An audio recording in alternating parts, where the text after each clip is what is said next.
To her braids. What if we put it in two braids and then we wrapped it around and then we gave her the flowers sticking together and then what if we did this? May I have another drink, please? Yes, you may, Andy Koso. Put your hands up, it's better! No. Syria, roll me a Constitution saving throw. Yes, you. I'm gonna fight you. He's sort of you guys know who I am, right? Yeah.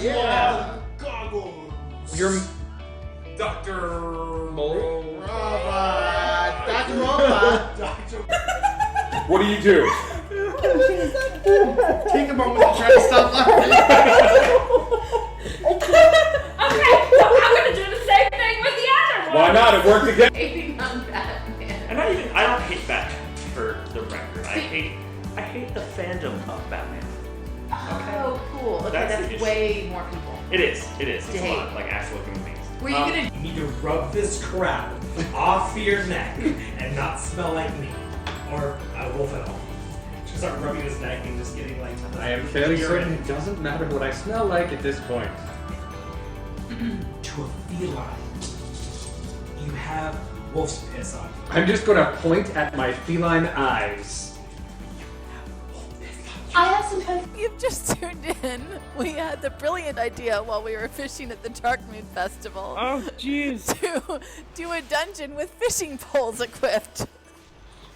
Because why not? And so we drank all of the alcohol in our bags, and we equipped our fishing poles and our aquatic pets, and we went to do a dungeon. I feel like I need to close out.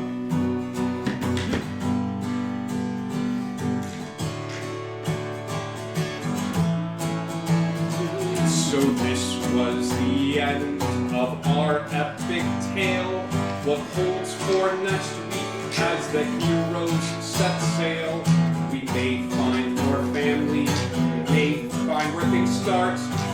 All we know is to follow our heart.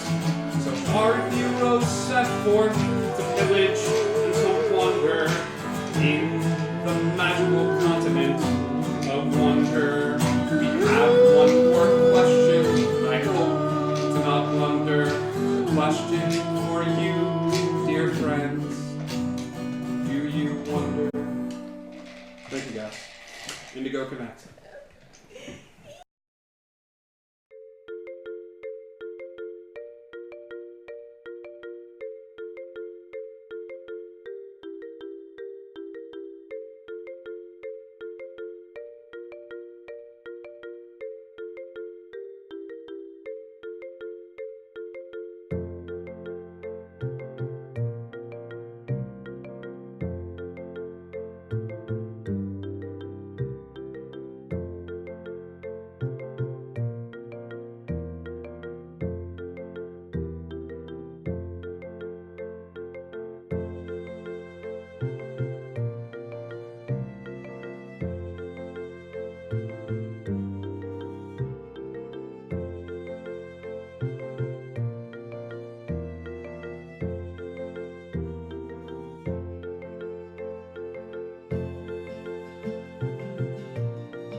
Hello, everybody. Welcome. It is time. Hello. Very good morning. Hellspawn, 12 for 10 cents. Icky, oh, look at that. 6 months. Wink. Thank you so much for subscribing. Thank you, everybody, for tuning in. It is time for a little Dungeons and Dragons on a Thursday night. You are tuned in to the Lost Isle, our Dungeons and Dragons meets sci-fi game, which I'm very happy to present to each and every one of you. Atavistix, hi. Wolfgren DT, hi.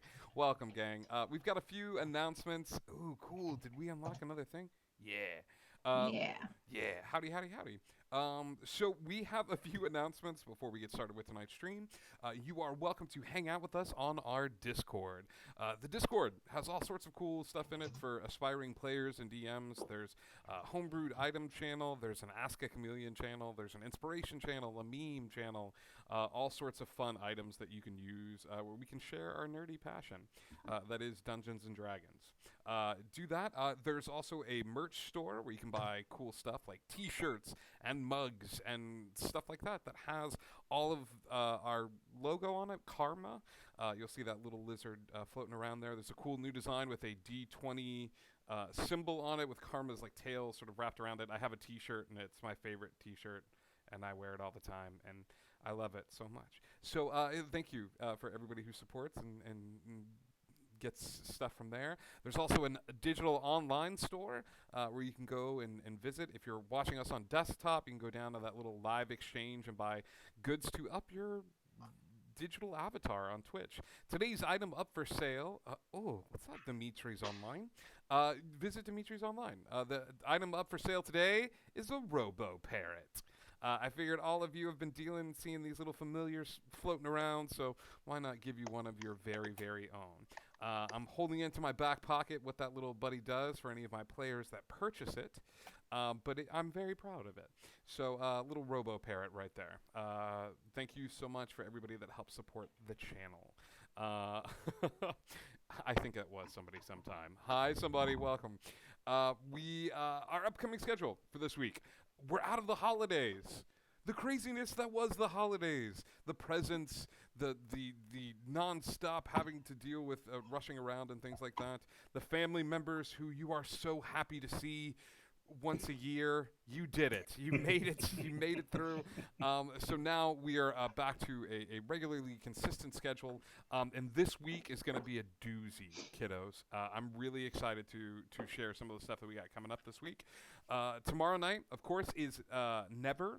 We go back to Neverland, and I think we have the entire band back together for the first time in a while. So this will be really, really good. Sunday, we don't have anything going on, but Monday, we have a very special one-shot that we are going to play with each and every one of you. Set in Neverland, I'll probably be doing a recruitment post coming up here fairly soon for that.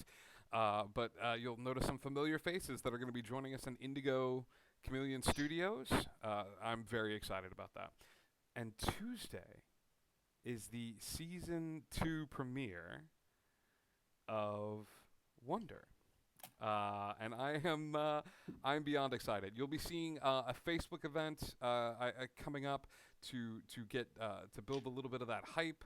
We'll be doing a special giveaway that night, a dice giveaway that night with some fun stickers. So tune in for that for the special Wonderland Season 2 premiere. Some of the familiar faces, and if you're brand new to watching that show, it's a great jumping on point. That is on Tuesday. On Wednesday night, I don't think we have anything going on. And then on Thursday, we go back to the Lost Isle. So, Mad Bird Streams. Gosh, that name is amazing. Welcome, welcome, welcome. Evening. I think that's it as far as announcements. So, once upon a time on the Lost Isle, the group of adventurers had found themselves once again through the machinations of the time-traveling island that they all inhabit, and utilizing the power found inherent in the sword Excalibur, the group has found themselves in a bit of a precarious situation. They had run into a basic operations bot by the name of Bob, as we find ourselves 100 years into the future from this current date, or thereabouts. In this future, the mechanical beings that move about the space sort of work in tandem. Most humans are augmented in some way, and however, there is a small collection of humans that are not, called first gens, that are not cybernetically augmented in any way whatsoever. The group has been working to help Bob. Bob had a EMP stored within his chest that if the EMP were to detonate, all but 4 individuals within 3,000 miles would find themselves in a very bad situation, as most humans at this point have so many sort of cybernetic parts within them that this EMP would have been a bit of bad news. The group, some of the group had a dinner. I encourage you to go back and watch that episode for the finer points of that lovely, lovely dinner.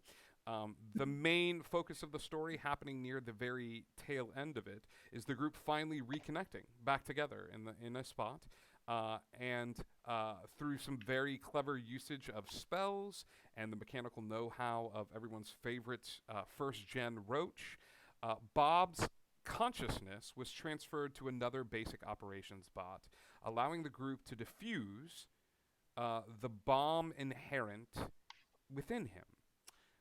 When that happened, there was a abjuration magic located in the memory core of this particular bot. When it was removed, whatever was used to block that particular aspect of his personality and memories was also removed, and there's a bit of commotion as something that once was Bob, which is no longer Bob, is making his way outside of this group in the nest, and we find Kiara, Cass, Turk, and Texas all gathered around that hut that is still up and active, Liamon's tiny hut, or just the tiny hut spell, as William and Jay are following not too far behind where they believe Bob to be.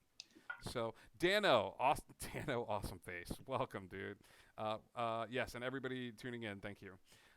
So, I'm going to let William and Jay figure out what they're doing.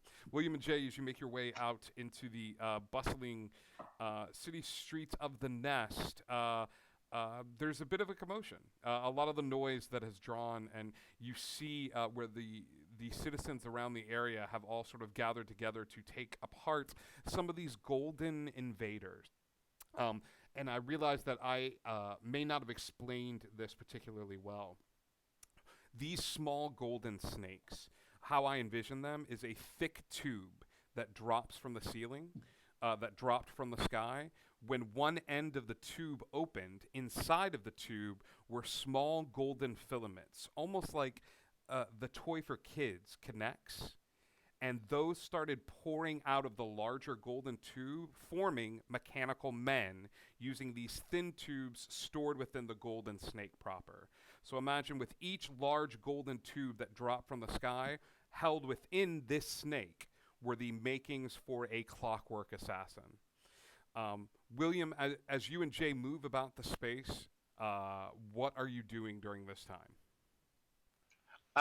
So all these people are basically picking them apart, scavenging. Honestly, you don't see any of the clockwork assassins up. This would be the equivalent of dropping these guys into a situation where you were surrounded by ingenious children and people that can sell these parts for money. It's essentially dropping sacks of gold. A lot of these clockwork assassins are being torn apart and scrapped in front of your very eyes. Seems fair enough. No point in disrupting that, other than maybe asking, have you guys seen this before? Is this a thing that's happened? Sure. So in the distance, you see Bob sort of walking off and wandering. You're going to stop and ask the citizens around you, have you guys seen this before? Like, have you seen... Well, no, not to... Maybe like, I guess you're right. No, but dude, yeah, you do stop. you. No, you're right. I would. There's no way I would have stopped to lose Bob. I just love the fact that you're as like... intriguing as it is. As intriguing as like, is this normal? You're chasing after him, and you guys are like, so what do you guys feel like for dinner? Chinese or like you guys do pizza? I Oh, have something shiny. a question. Mm-hmm. There was a countdown thing on Bob 1 before we dispelled magic on him and everything. Is that countdown clock stopped? Is it still there? Is it... When we What's going on flip, with that countdown when clock? we flip back over to the other group, that is a very important Okay, question all to right, ask. sorry. I'm so sorry. Yeah, that's a very good question. William and Jay are continuing to move about the space and just sort of, Are they blocking us, or we can No. easily move towards? You can easily move up to Bob. Okay. So yeah, we're just trying to catch up to Bob if he's just standing there. Or... No, he's walking. He's walking hurriedly towards the sewer entrance into the area. All right, we'll redouble our efforts and try to catch him. Yeah, Jay's walking alongside of you. You very easily, I would say, give me a athletics check to see how you or acrobatics to just give as you jostle your way through people who are not paying attention to you.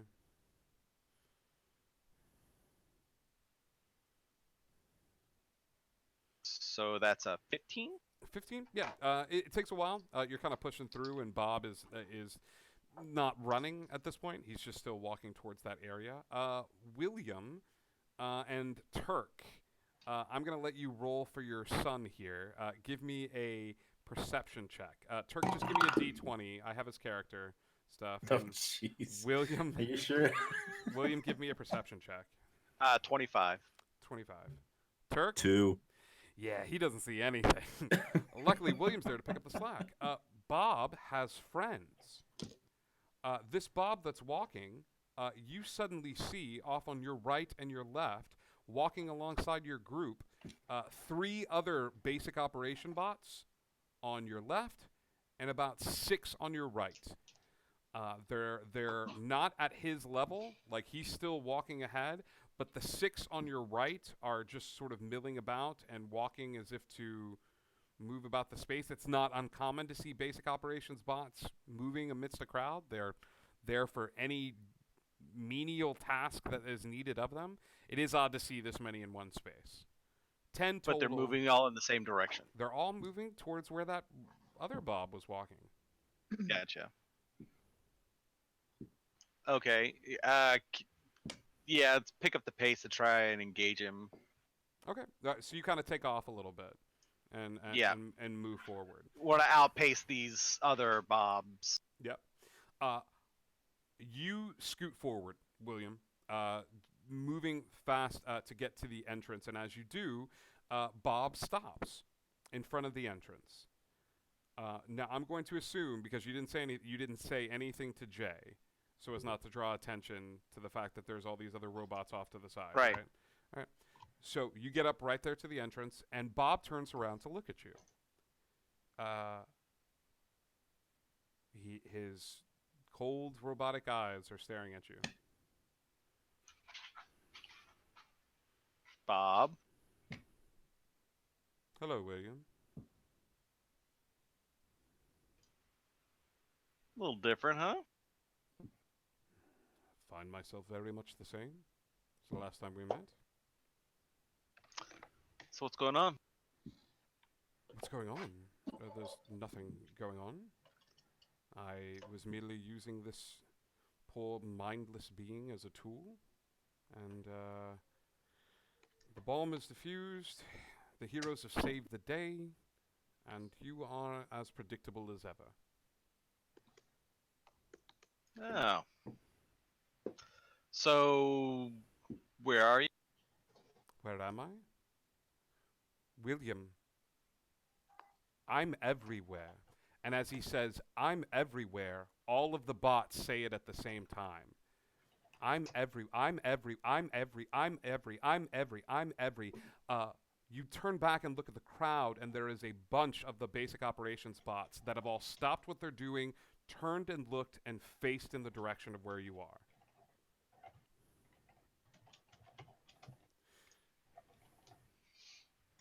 So you enjoyed your swim? Yes, very much so. Seemed refreshing. It did. I am a fly in the ointment, William. I am a glitch in the system. I am but a mere bug. So who's the lady you're with? The lady.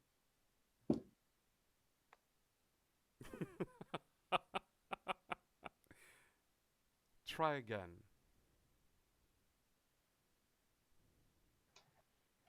William, your friend, when he asked for me, he got exactly what he wanted.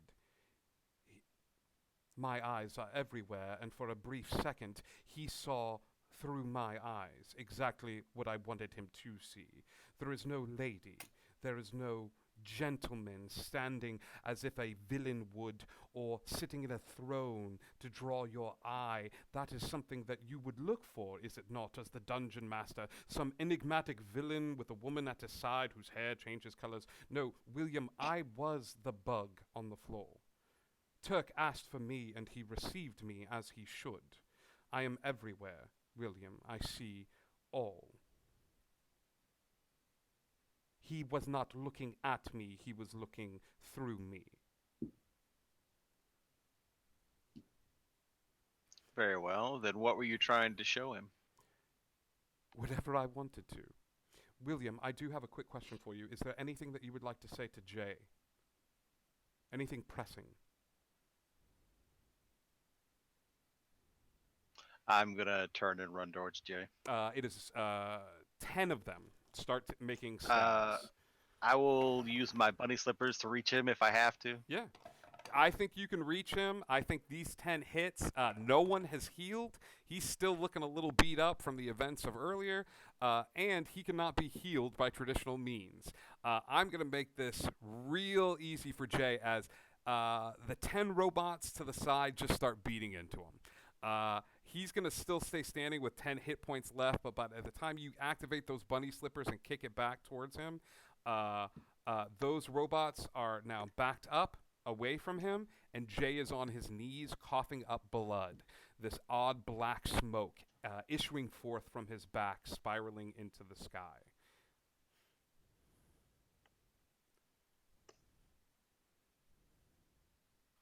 The stone that we touched to get here, that stayed there. That did. You look up as you reach Jay at the entrance to the sewers, and the bot there is closing the gate behind him. And he gives a little nod to you, William, and says, "Did you enjoy your swim, William? Was it refreshing, as was mine?"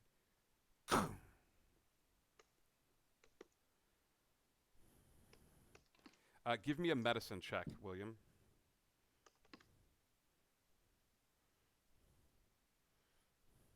Oh, this one's real good. 6. Jay's hurt. Jay is up.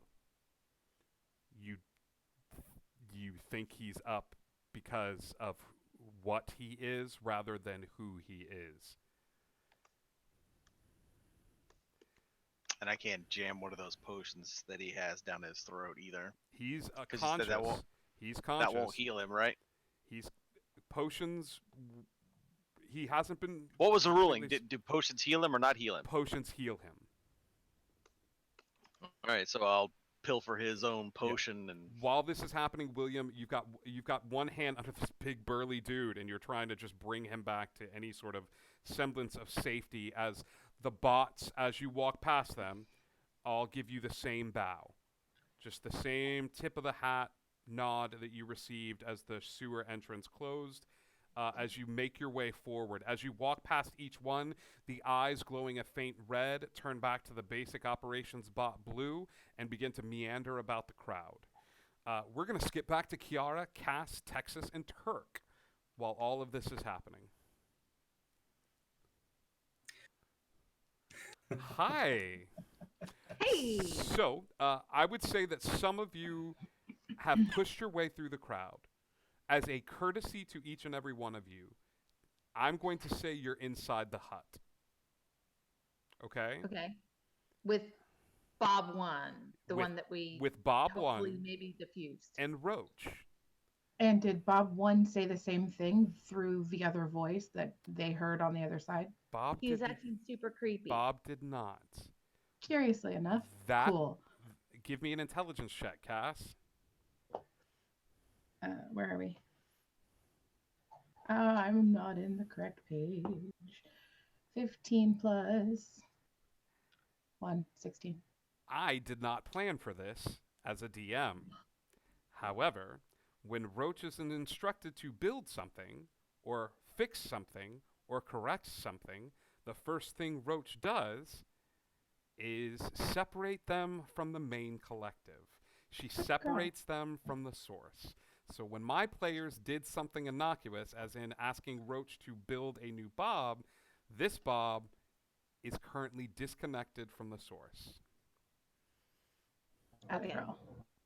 And he's acting kind of creepy. This Bob's not. No, this is Oh, Bob. no, the Bob too. We're in the hut with Bob, with the second one, the one that she built. I'm going to make this easier. The other one went out. I'm going to make this easier. This is Bob. The guy that walked out in the Bob suit, let's just go ahead and call him Randall. Okay. Then I have some questions for Bob. Got it.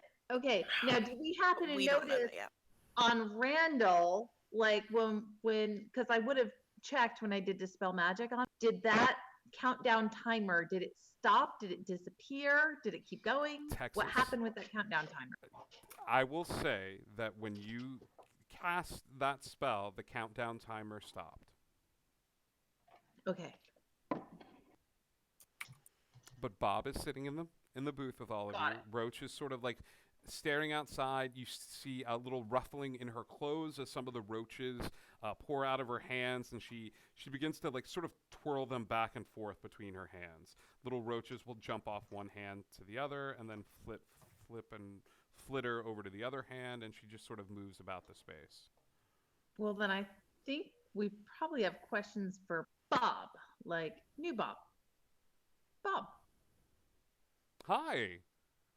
Hey, gang. That was some quick thinking on your part. Transferring in my consciousness? Boy. So that means... Yeah, you're okay. You're you. I mean, you're... System diagnostic check. Yes. System diagnostic check complete. It is I, the basic operations bot. So do you know who planted the bomb? Oh, yes. That was Randall.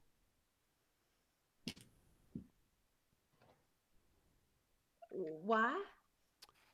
Randall is in new program, added to the collective of voices. I approached him, looking for a solution to a problem. What problem? Roach and the nest were being terrorized by two groups of individuals. Oh, okay. So what was the plan? Wait, Randall put the bomb in you? Randall informed me of an island that travels through time, with heroes coming forward.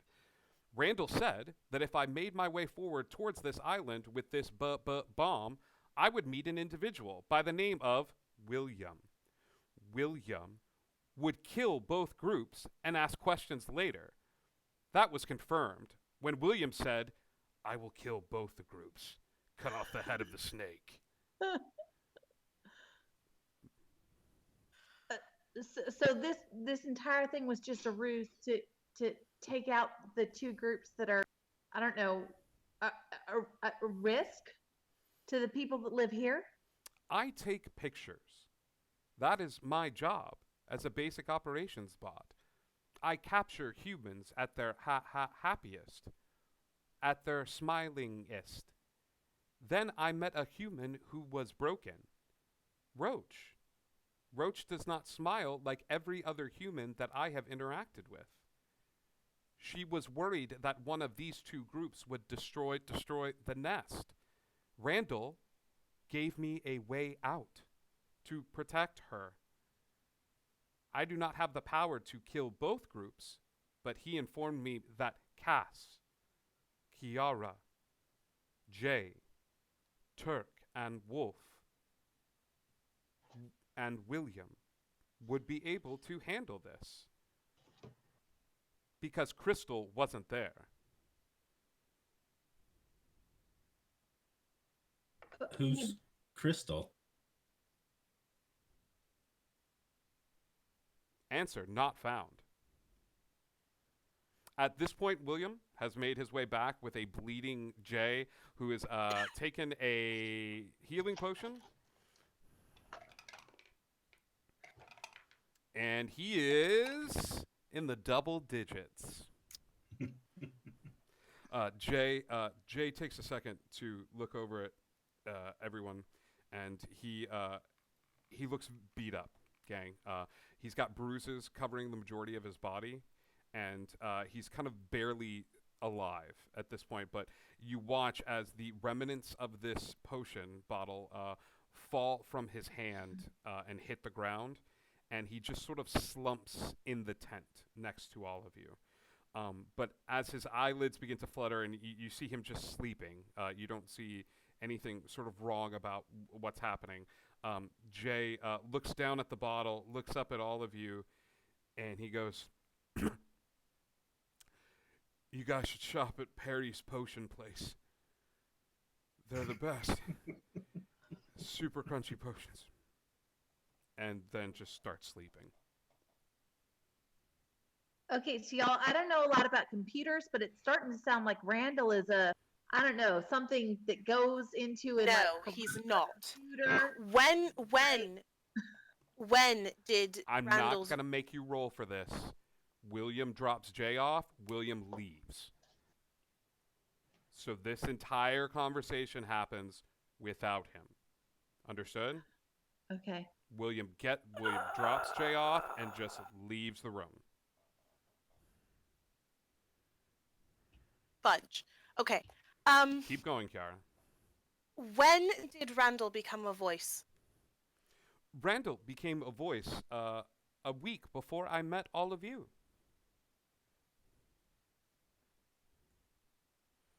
He is not a voice. He is a system. When was the system created? I do not know. I can connect to the network if you would like. No. Don't do that. I'm gonna turn mobile data and Wi-Fi off on my phone, just for caution. Sure. Turk is seeing that everybody in the tent's currently okay, save maybe Jay. Jay's snoring, man. I mean, he's bruised, but even some of those bruises are starting to fade a little bit as he leans up against the wall. He's a little concerned about what's going on with William and is going to be looking outside, seeing if he can figure out what's going on with William. William takes off and heads into the town proper. That's the last you see of him. You can stay here or you can go with, but I'm going to need a decision ASAP. I'm following William, guys. Okay. I need a perception check versus a stealth check. Now, am I doing Turk, both of those? You're doing the perception check. William, you're doing the stealth check. Well, 21. Good luck, William. 21. I rolled a 19. Plus your perception. So William, you consider yourself very stealthy. You don't think any of the group is following you, but because I don't think you would even be paying attention. You're in such a state right now that I don't think you're paying attention. Turk, you're following. You see him sneakily heading towards the center of the town. About how far away is he from me? I'd say 30 feet. I am actually going to cast Hunter's Mark. Okay. On William. Yep. Hunter's Mark. And I imagine you're gonna follow behind, correct? And no, I'm whistling right now. William.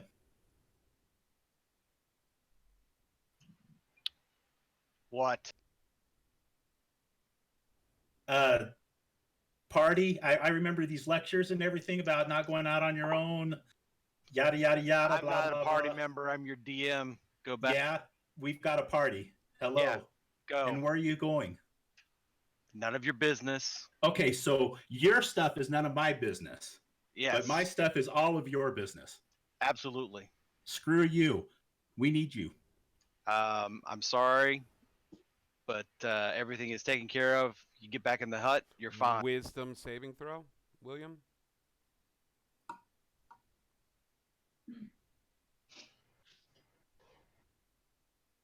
$13. Okay. One of your players told you that he needs you.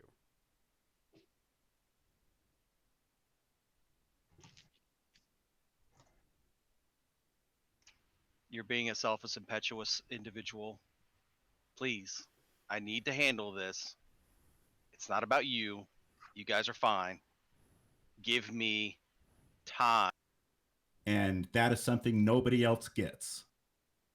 You guys get all the stuff you want. You know what? Screw you, William. Screw you. Sorry you feel this way. Yeah, and guess what? This is a two-way street here, buddy. It's two ways here. Double-edged sword. You play this way without any information. What do you expect from us? Everything. And we get nothing? I'm sorry that you're acting like a jerk. I've turned right around. now. I'm walking around. Yeah. If you want to be a jerk, you can be a jerk. And I'm continue flipping to him be a the jerk. bird as he's walking. I'm flipping the bird. I'll turn around and walk. William heads off back. Your hunter's mark is still active, Turk?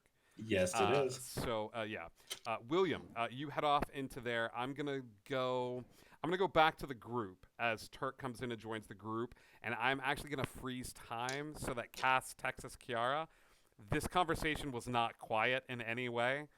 You probably heard this whole thing.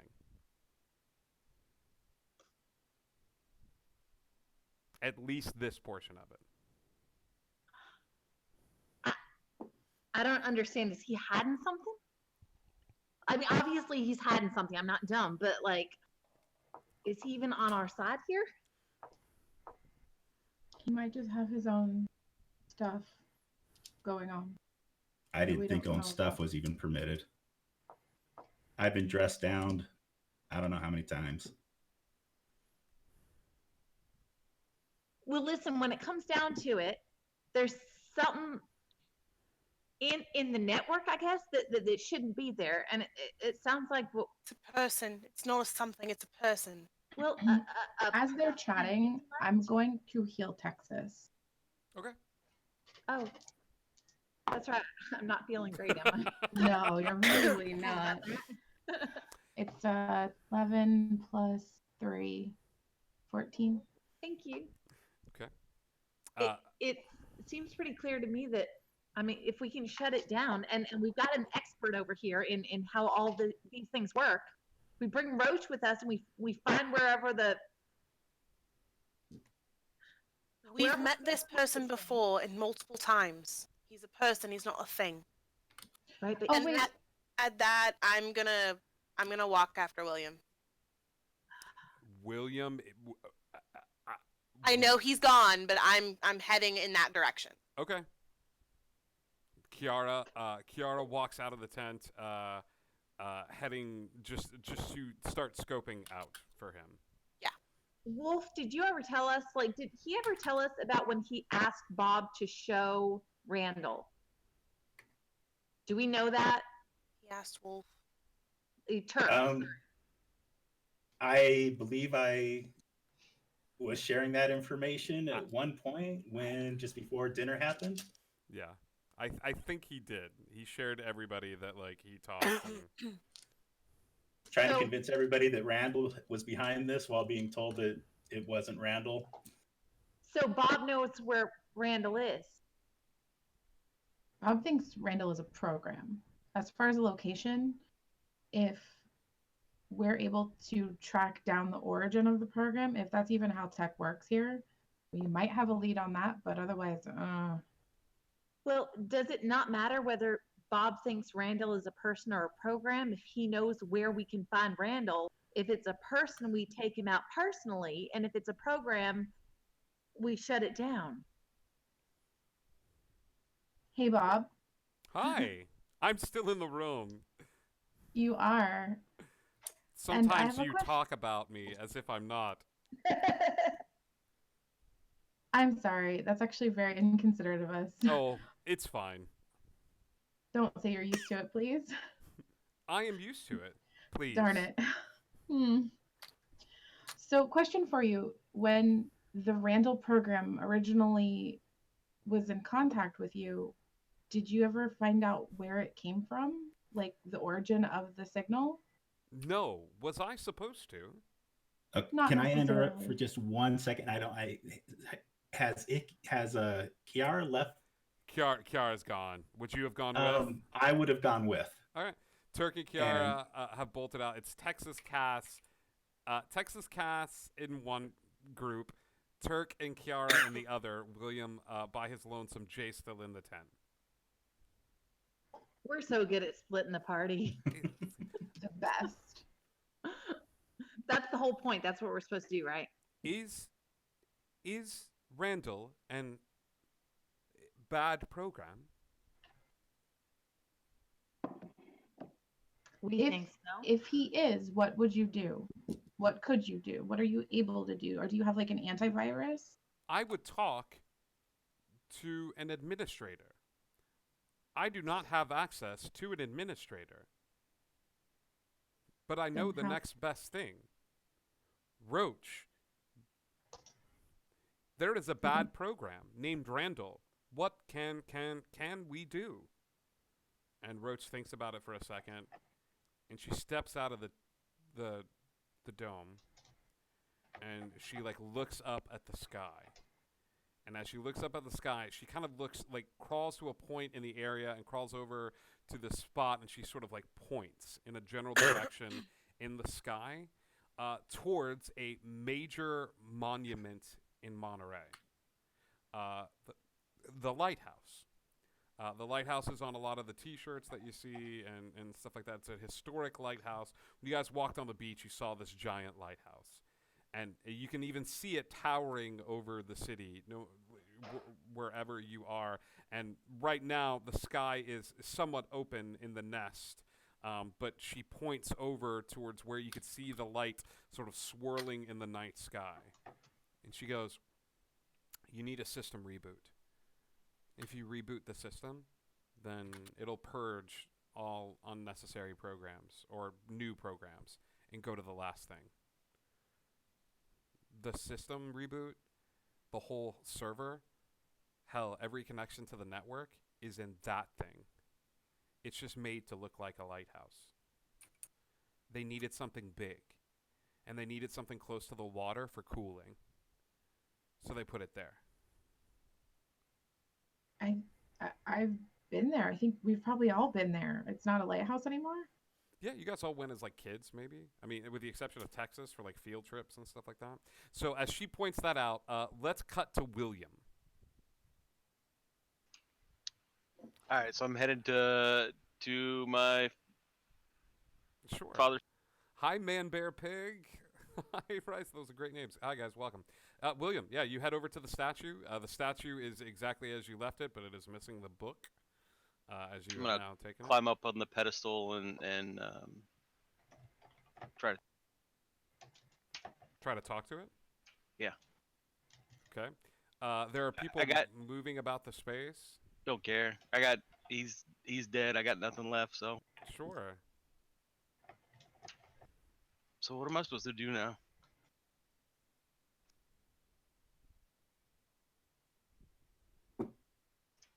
If you were ever there for me, be here for me now.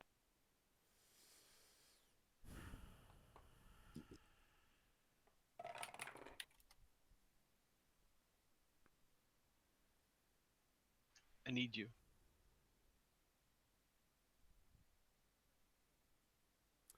You see a little kid, one of the kids that was playing in the game earlier, and he comes up to you and he sort of like looks at you and sees the emotion on your face and kind of looks over at the statue, and he goes, "Are you talking to the statue?"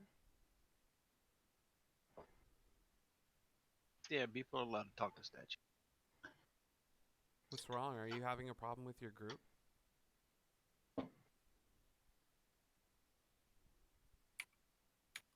Not the group. Something else. You want to talk about it? Sure. You want a piece of chocolate? There's nuts in it. Sure. He reaches into his pocket and hands you like a little piece of chocolate. Is it like melted and like squishy? It's melted, Yeah. man. It's pocket warm. Been in his pocket all day. Yeah, he kind of sits down, crisscross applesauce, like the statue, and sort of like pats the ground. So what's going on? I can't lose another team. Yeah, I lost my team, my first team. Why are you worried about losing them? Because they're special. It's a special. Are you being nice to them? Trying to protect them. Are you sharing your toys with them? I've given them some nice things.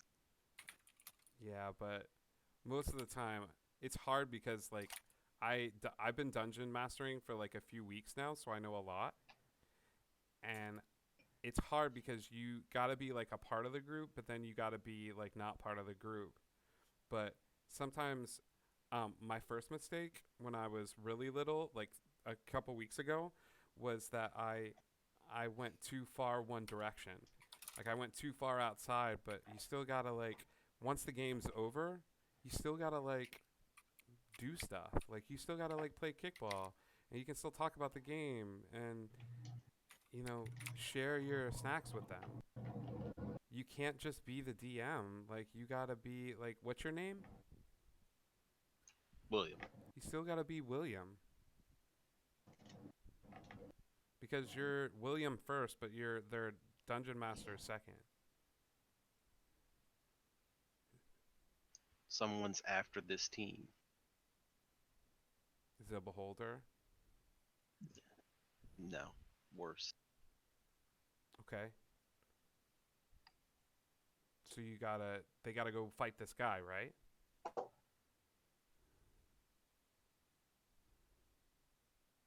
I don't want him to. That's not your choice. You're the dungeon master. You set them up to win, but they make the decision. He's already killed one of the team already. Oh, man. Do you have any diamond dust? No. That sucks. Here's the good news. They only killed one person. That still leaves you a whole bunch of other people that you can hang out with and talk to and be with. And that other person's going to be pissed off for a while. Don't tell my mom I said that. But they're going to be fine. Hey, William. And he takes your face in his hands, and there's like chocolate on it, so you get like chocolate on your face. William, look at me. I'm going to teach you the secret motto of the DMs. My older brother taught it to me. Are you ready? Sure. Repeat after me. Repeat after me. Good. I am the DM. I am the DM. I am smart. I am smart. But my group is smarter. But my group is smarter. I will set them up. I will set them up. To be heroes. To be heroes. And if they die. And if they die. It will suck. It will suck. But we play again tomorrow. We play again tomorrow. Congratulations, William. You're now a DM. Thank you. What's your name? My friends just call me G. Thanks, G. You're welcome, William. Who's your brother? Where's your brother? My brother? Yeah. I don't really have a big family anymore. What happened to him? We'll talk about it another time. We can always play tomorrow. Thanks. Hey man, take this. You're gonna need it. And he hands you like the rest of the chocolate bar. Appreciate it. It's okay. I have another one back at the house that's less melted. Melted's good. Yep. And he like he walks away for a second and then he comes back and he like gives you a hug. Like, and it's one of those like little kid like I just met you, you're my best friend forever hugs, and gives you a wrap around the waist and just and then sort of goes running back into the crowd of little kids as you see a bunch of little kids being like, I thought we were fighting a lich tonight. And he's like, I'm coming. And like, and just sort of runs off with the group. Turk and Kiara, during this time, after this conversation happens, you see William kneeling in front of the statue. It's such a central portion of the city between your hunter's mark. You just see William kneeling in front of his father's statue. Can we do an insight check on his mood? Yeah, on his... Turk and Kiara, give me insight if you guys are just sort of approaching from a distance. From a distance.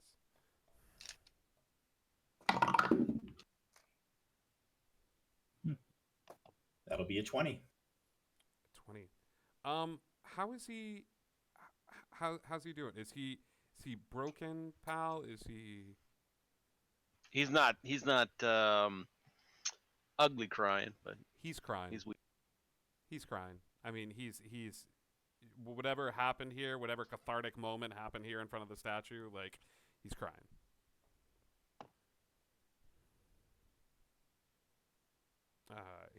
He's not good.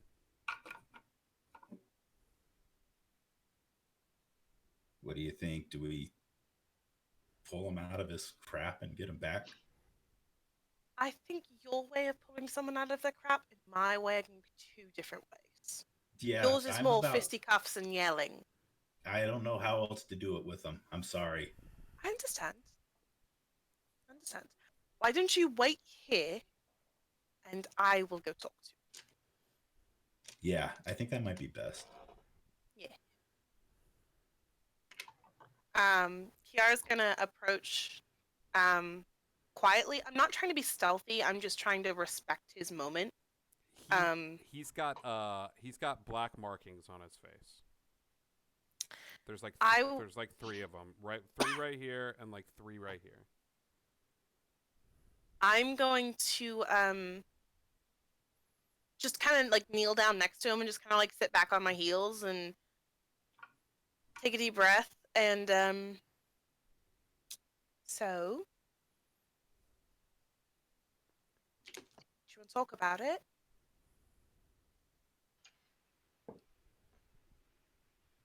What do you want? Found out some information. You've got dirt on your face, and Saving it for later. that's fine.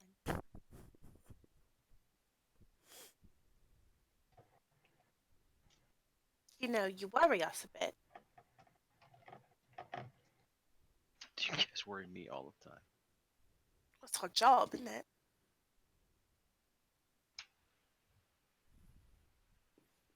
You guys don't understand what the stake. No. This was a you game don't. to you before you started. Now it's not. And you guys are You're still right. acting like it's a game. Because that's the only thing we know. Teach us it's different. You know, I could tell you you lost somebody, but you wouldn't know it. Crystal, right? Where'd you hear that name? Bob told us. It's part of the information we found out. I don't remember her, and I'm assuming that's part of this magic-y trick. She's completely erased from existence. That's what you guys are up against. So we change it. Look, I'm all for changing Sassy Pants' view on us. That was what I've said from the beginning. I didn't like him. And we're going to prove him wrong. We'll sort it out, whatever it is. Because that's what we do. But Can you understand from my point of view? You guys are in mortal danger. You only And die you've already once. lost once.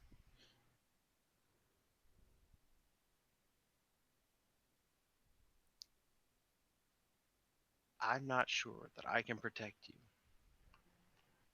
Then help us Or at this become point, strong even enough though- so we can protect ourselves.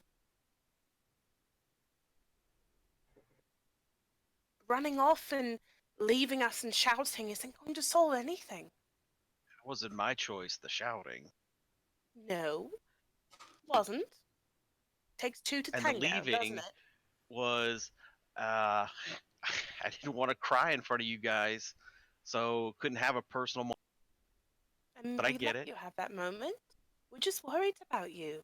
You're part of this team too, whether you like it or not. We chose you, remember? Yeah, that's kind of how it happened. I mean, you might have been our only choice, but we chose you nonetheless. And you're part of this team. And as part of the team, I let you guys make the choices. But now you have to be a team. You have to stop being individuals and actually act like a team. Weren't we? Back there in that battle. The ones that could sort out Bob did their job. The ones that couldn't stayed outside and made sure to protect everybody else. We did our job. Team is a team all the time. When have we not been a team? Guys are starting. You're right, we are. We're taking those first baby steps. You need to learn to crawl before you can walk. A small roach crawls up Kiara's leg and sort of sits on her shoulder. Another roach does the same to William and just sort of nods its little roachy head. Oh, good. We got more. Let's head back. And then Turk, you see the same thing, except a swarm of roaches is making their way towards you and engulf Wolf.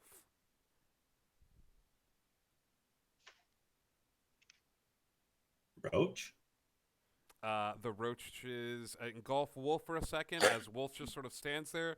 The roaches go and move about the space and then leave Wolf.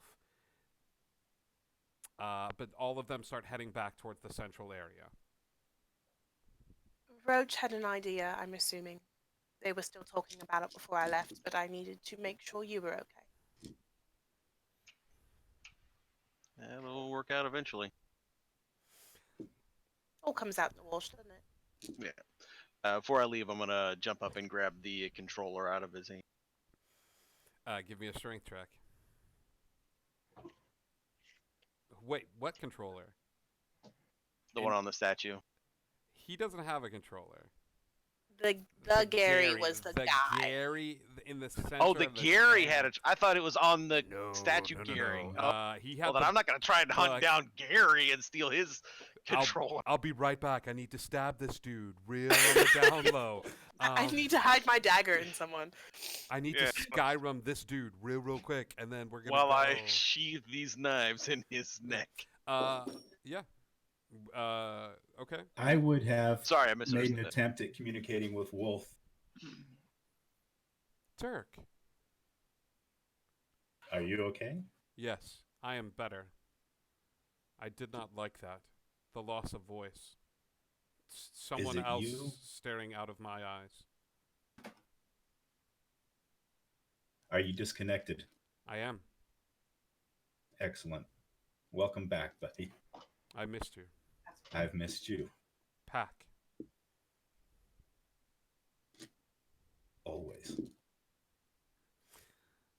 You, Kiara and William, as you guys leave the statue, you see Turk sort of patting Wolf affectionately, and for the first time since you guys got on the island, you see that little tail just a wagging. It's the first time since you've been here. So the three of you start heading back. Texas and Cass. Roach at this point has walked out of the little tent. Bob is still there, but he watches her go.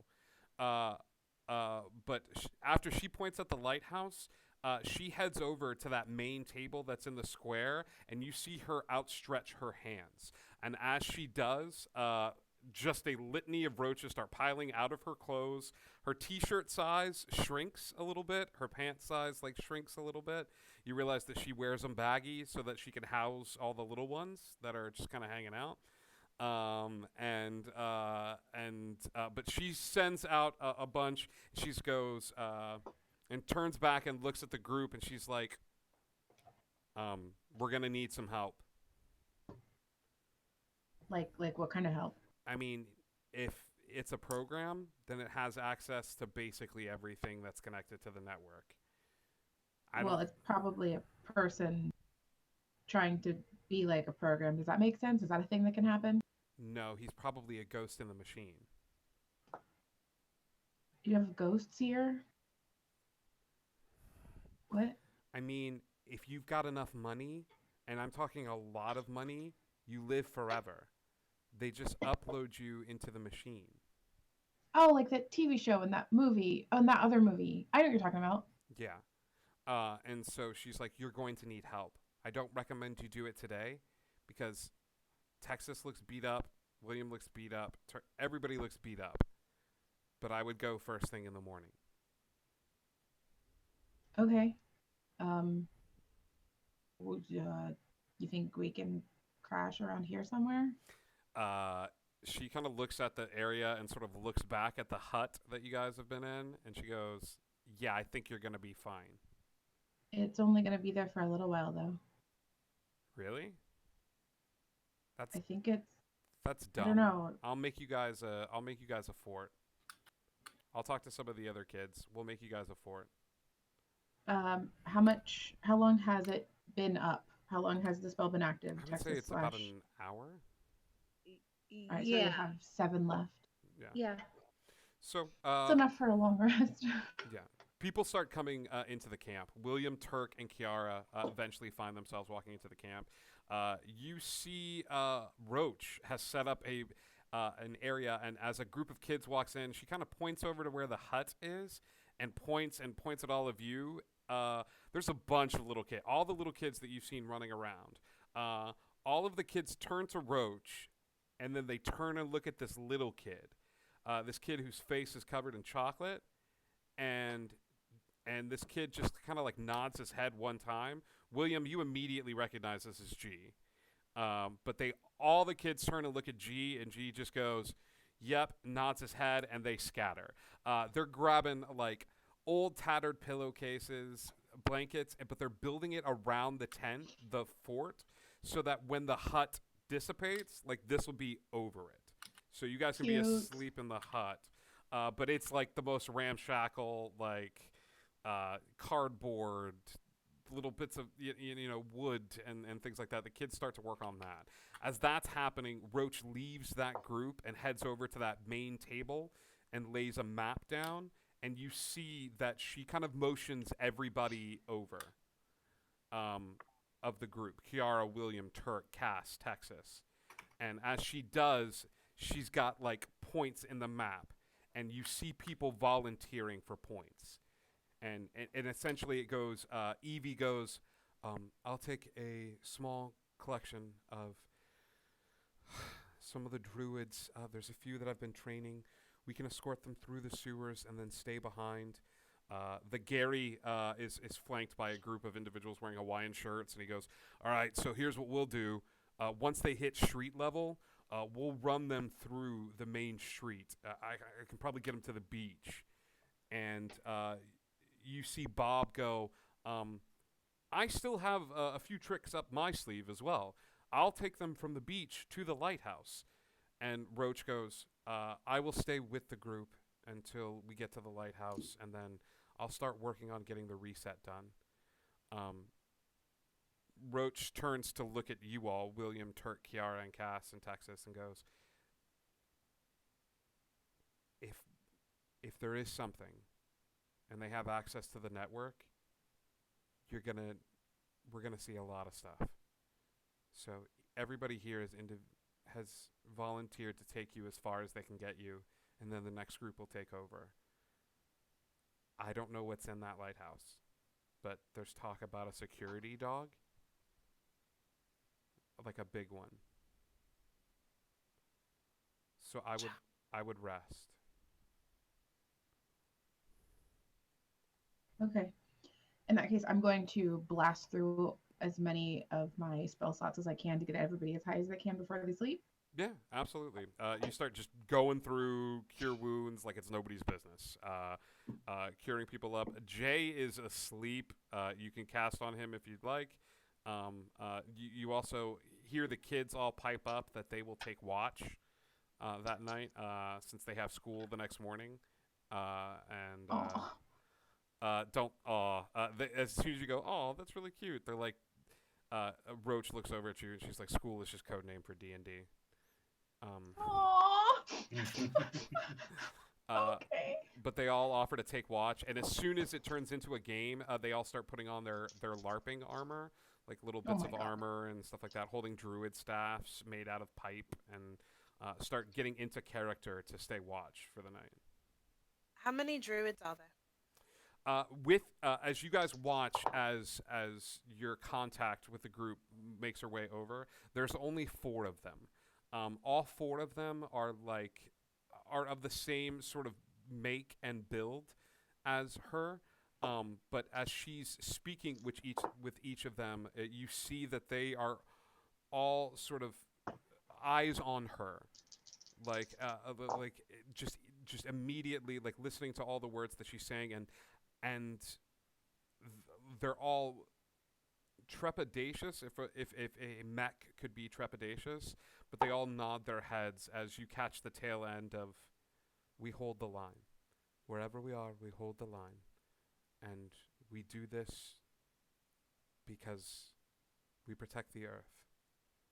And we fight for her."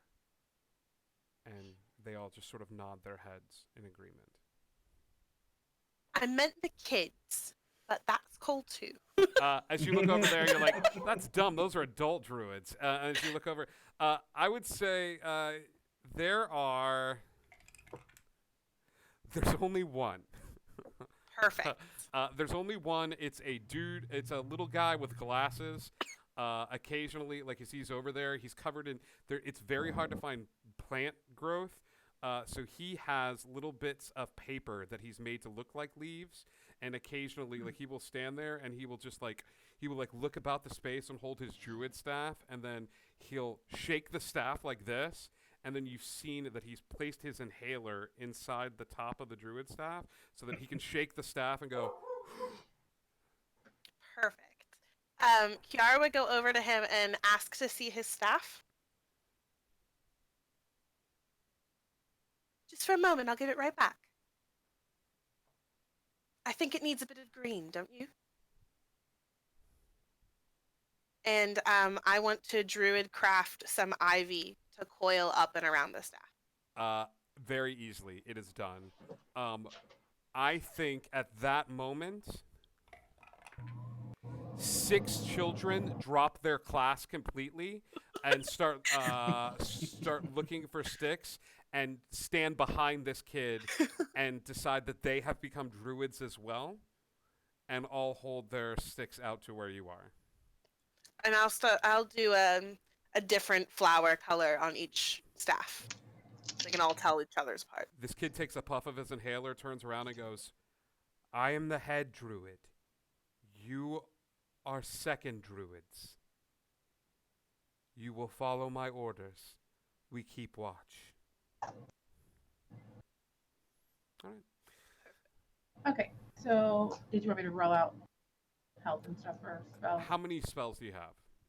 Okay, so I actually already did it. But well, so here's the thing. I've got quite a few different healing options, and I don't have enough to go all the way around, but I have a solution that's a little unorthodox. Okay. Okay, so I would like to heal myself first. Okay. And then heal Turk. Okay. And then use life transference to heal Texas.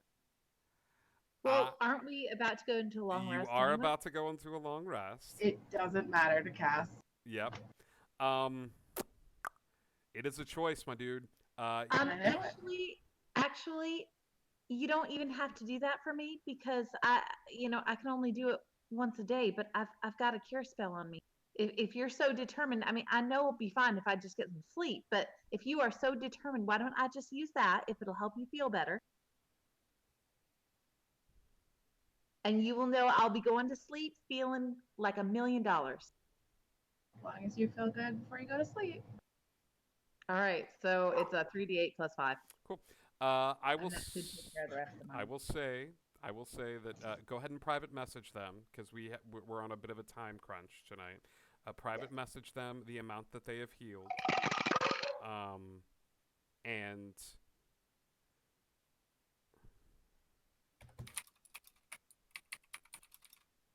Yeah, that takes Turk up Yeah. to full. That wasn't private. Lord, My bad, y'all. Lord Eximus going like, Cass, be like, take my vitality. Lord Zemnis. Yeah, Oh, hovered over that long rest button. Yep. Okay. Everyone can hit the long rest button. Finally, for the first time in like 3 sessions. Oh my god. Recoup those spell slots. Recoup those. Recoup Oh my all that gosh. stuff. Okay. Okay. So wait. Wait. How high did Texas get? No. Okay. Cool. Great. Neat. Sweet. Long rest. Who was the first one up that morning? Oh, I probably wake up bright and early. Okay.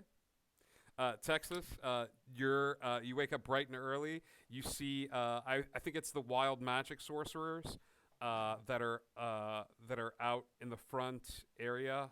That are the little kids. The wild magic sorcerers took the last watch, and they've just got random bags. And occasionally they will cast a spell by picking something randomly out of the bag and throwing it at one another. Oh my gosh, I've got a minor illusion cantrip, and I'm gonna have a blast with this group. Yeah, Texas, I think you'll spend the morning waking up, playing with them.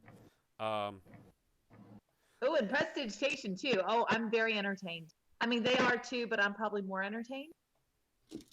I've got my eyes changing colors. I've got. Who's up next?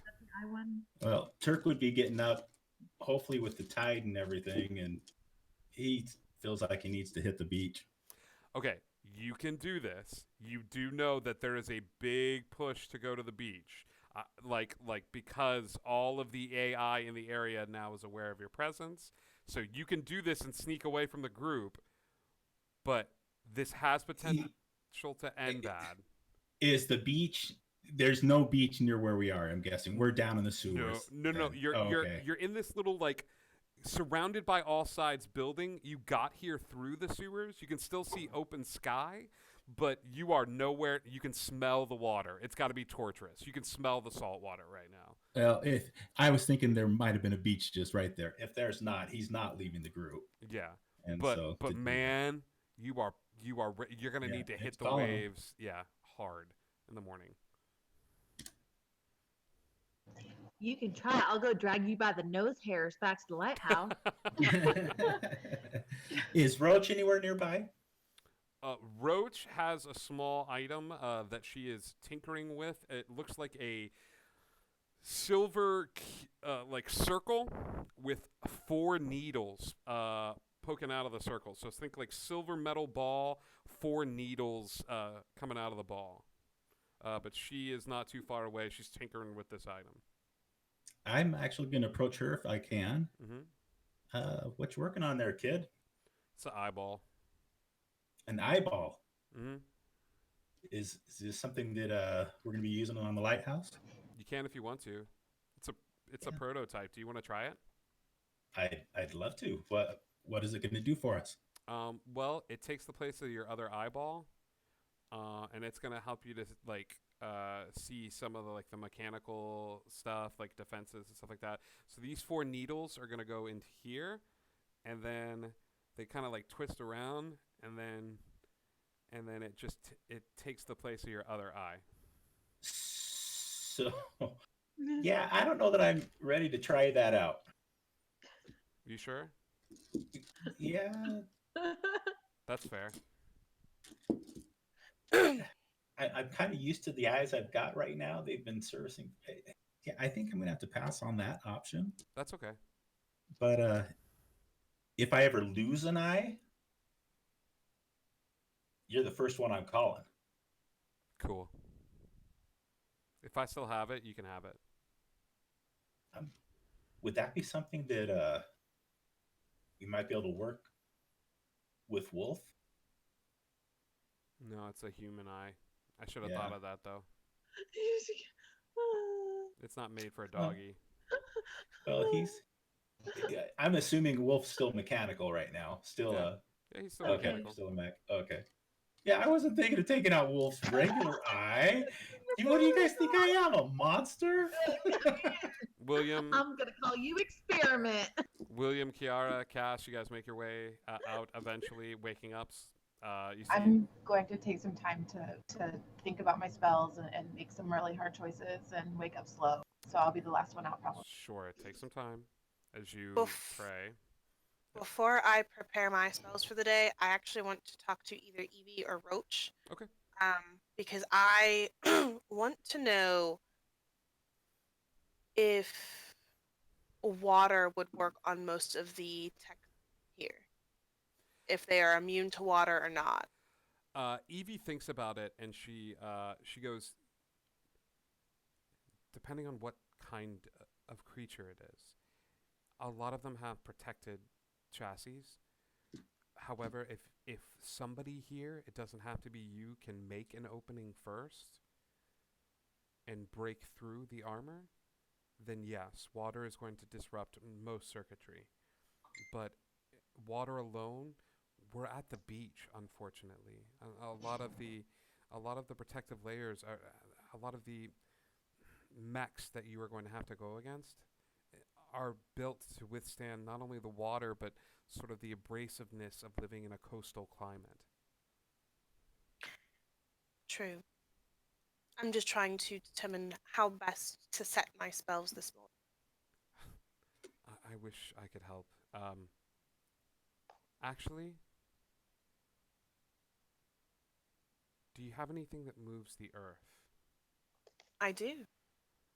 I trust Roach. She is smart and capable. But if she's not able to do what she needs to do, Kiara, you may have to make a hard decision.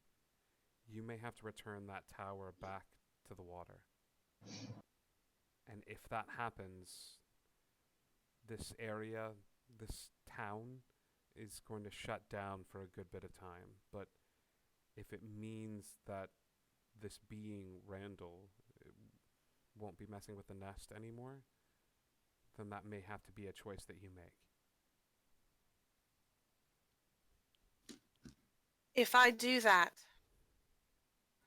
it's going to hurt all of you, isn't it? Momentarily.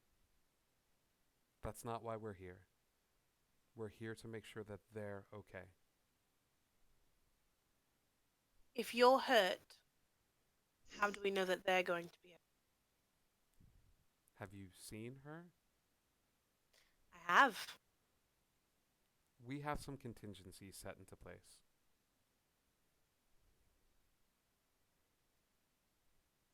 I will do what needs done. Have you been to the comic book shop yet? No. Before you leave, you might want to go check that out. And she'll take a key out of her pocket and hand it to you.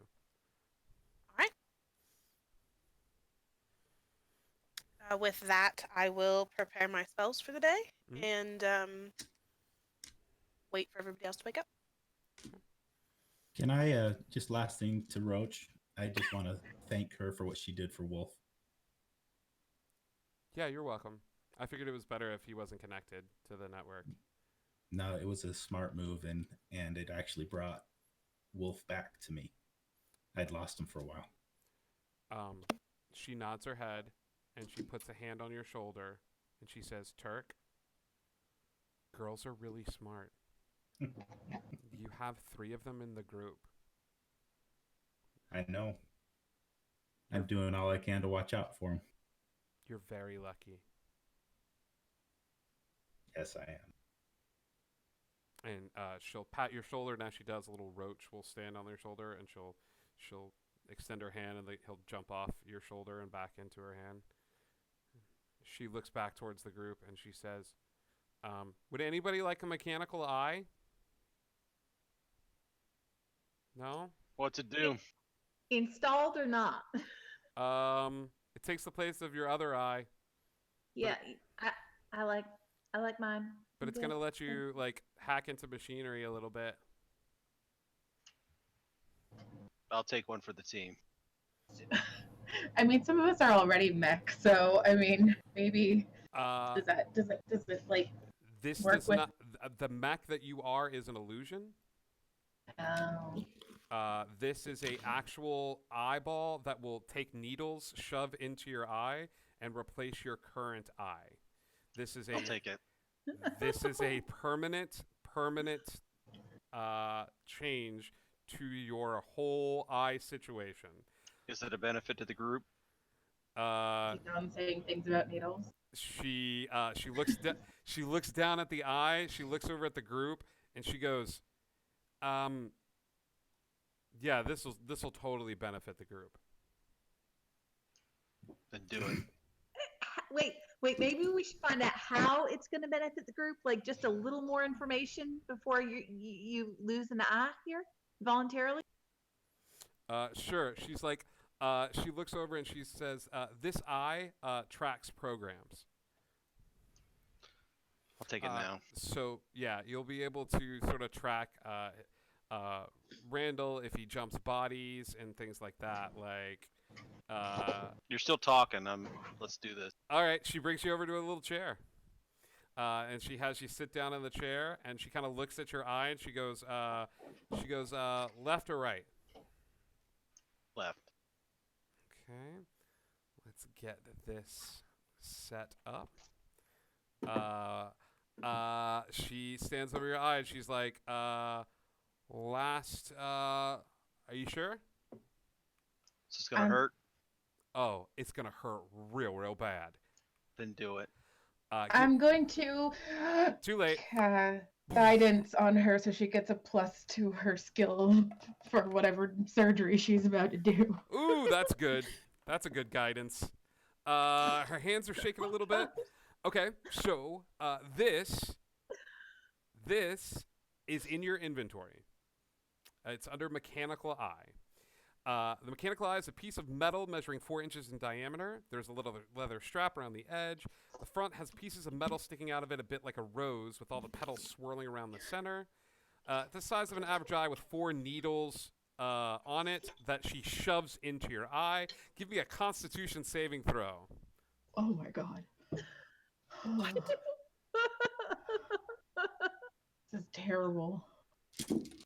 Having a futuristic eye is going to work really well when we travel to the past. 11. Okay, so here's the cool things about this.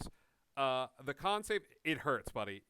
The DC was 10 to maintain consciousness, and you do, is these needles are shoved straight into your eye.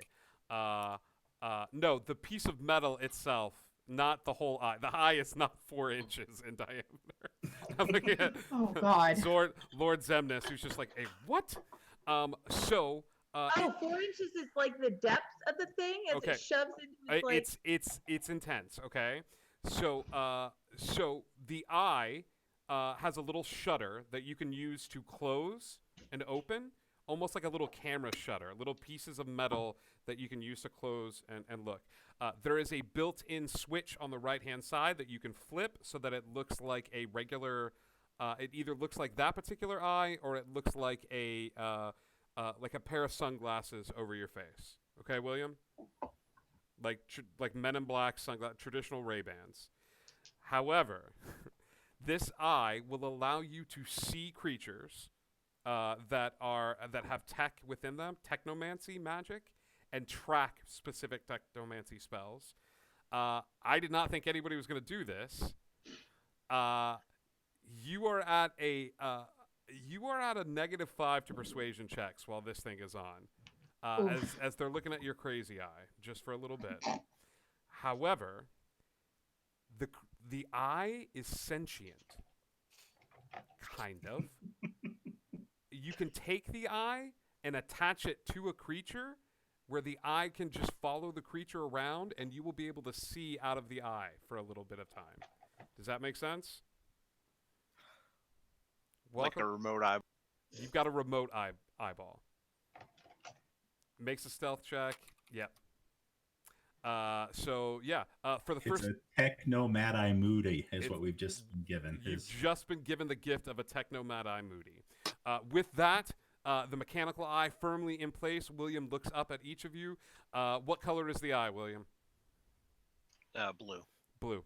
What color is your other eye? Blue. Perfect. You see William looking at all of you. One mechanical eye, and Roach is like Roach is standing there, like fingers crossed. Cool, you didn't die. That's good. Did he take any damage?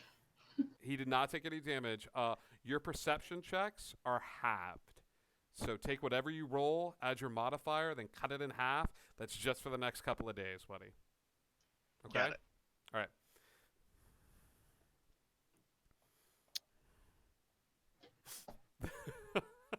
All right. So, you went to dinner, right? With this girl.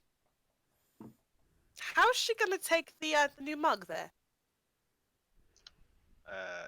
If she was attached to my left eye, then it's not very much of a relationship. I mean, that's fair, but looks might not be everything, but they are something.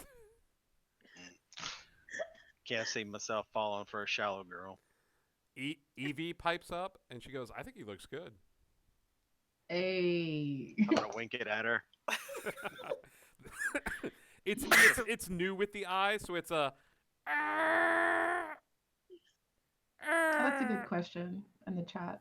If he pops it off, he's not half blind. He is not half blind. However, that eye, he sees out of that eye, so he can take the eye. The eye can those needles can crawl on the ground a little bit. He's got to pop it out. The eye can click around, but he still sees it. It's establishing a telepathic link. But his original eye is destroyed. Oh yeah, his original baby blues. Bye. Like that's gone now. Yeah. Hey Roach, this isn't connected to the network somehow, is it? Roach would never do that. She looks at you and she's like, "What am I new?"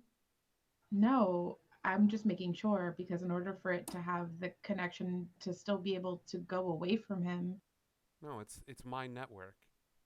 Cool, that's sweet. Is it like 4G? I have a question. Is it going to work when we're not near your Is it gonna work? Oh, that's a really good question. Let's do this, guys. And Roach starts walking towards. Roach starts walking towards the front of the area. You guys start making your way forward towards the city. Evie and the other Garys are flanking all of you. As you make your way towards the statue, you see G sitting on the shoulders of the statue, and he goes, DMs, guides up. Woo. And all the little kids take their DM handbook, and they're standing up, and they just sort of create this little balcony, or not balcony, but a sort of archway. A pavilion. That you guys walk through.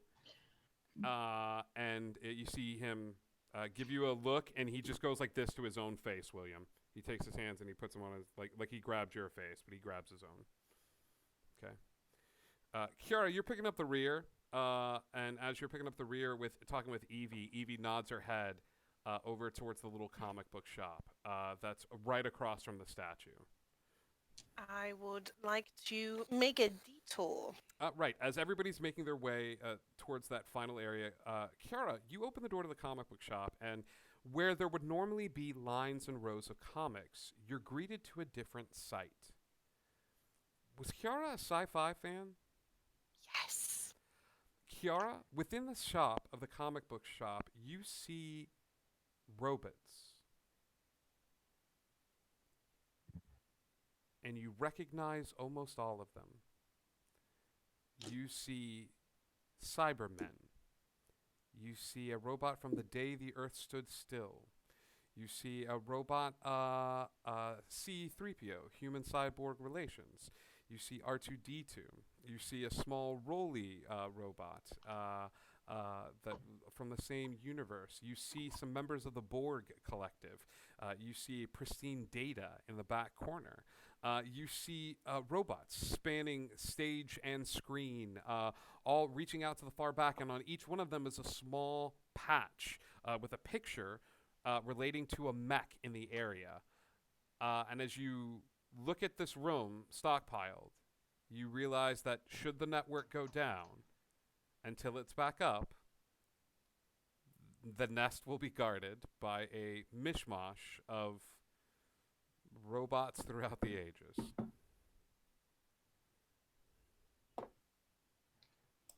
All right. That makes me smile greatly.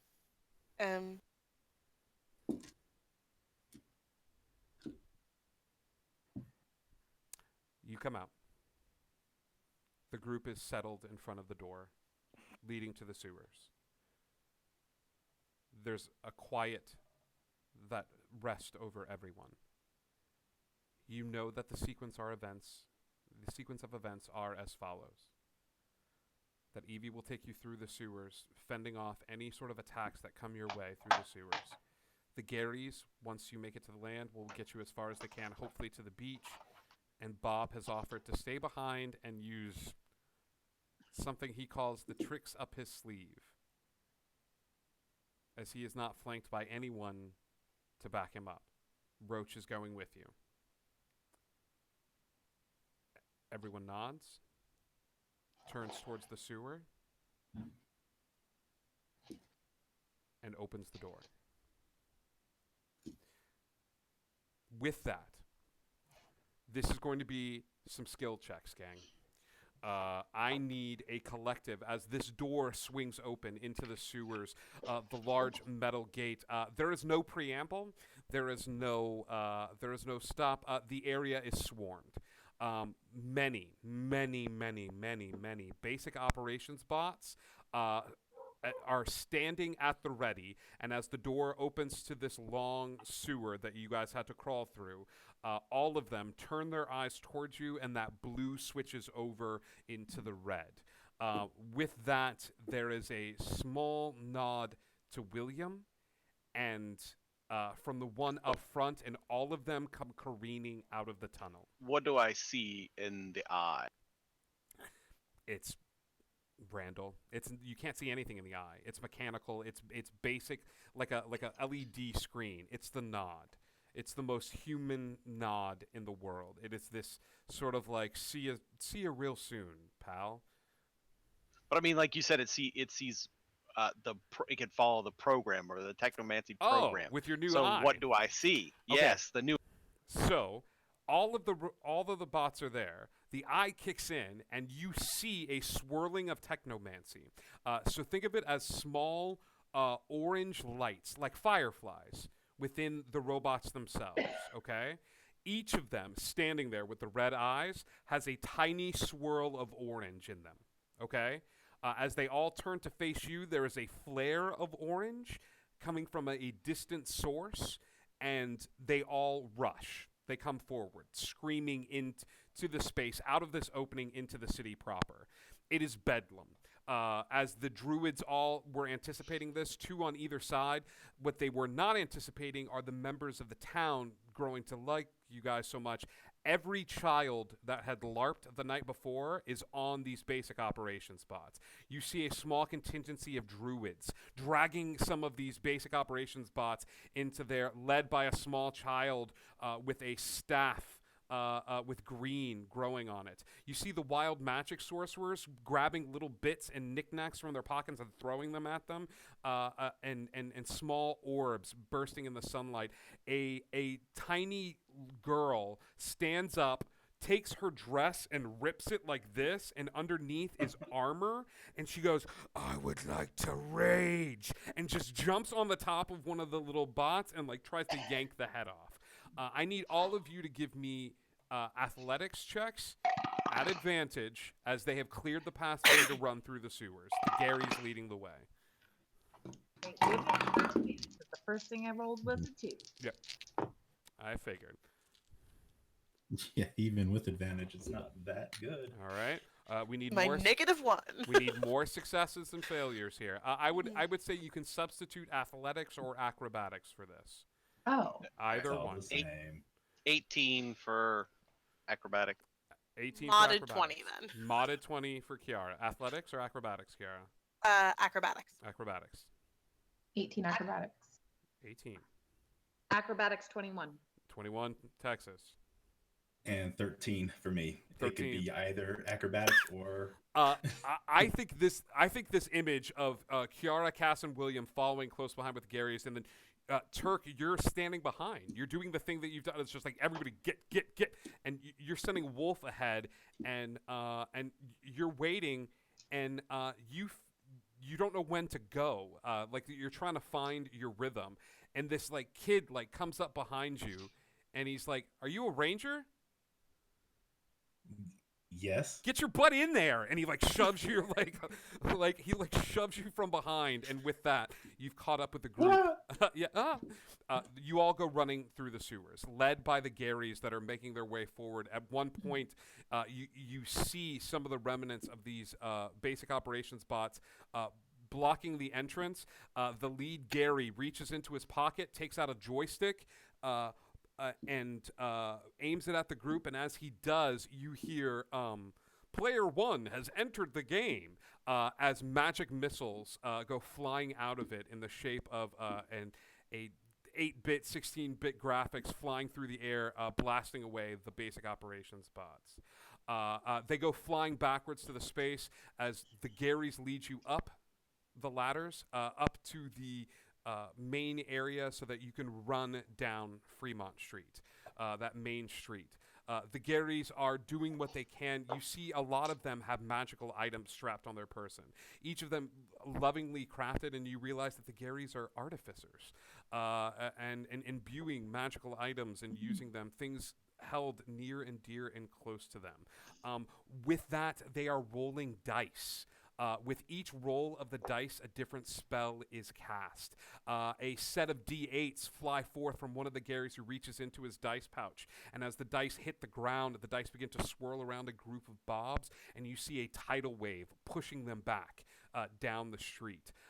One of the Garys near the front, near the head, sees a particularly large mech blocking the way, and you all recognize the Blight spell as a handful of D8s go flying towards it, each of them latching onto him, and you see the metal beginning to rust in front of you as it shuts down. With enough time, each of you make your way to the end of Fremont Street to the beach, where you see the lighthouse in front of you. The lighthouse standing large in front of you. The beach itself is swarmed with these basic operations bots. As you realize the Garys are holding back this larger contingent down the street, Bob pats all of you on the back and sort of makes his way towards the group, and you see this sea of 50 or 60 individuals walking forward to meet you. As Bob turns back to look at you all and looks down at Roach and kneels down and says, "Hey, I hope you know, I did everything I did to make this world safer for you. I wanted to bring you your smile." And Roach nods her head, and you see her like sigh and then force this like this smile, and Bob laughs and pats her on the head and turns to face the 60 or 70 basic operations bots standing in front of the lighthouse. And as Bob steps forward, he goes, "Hi there." And no one does anything. And he says, "I'm Bob."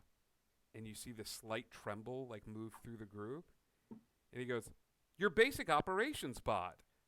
And then all of a sudden, whatever programming is happening, it's able to break through, and you see those red eyes flash over to Blue, and they go, "Hi, Bob. I'm also Bob."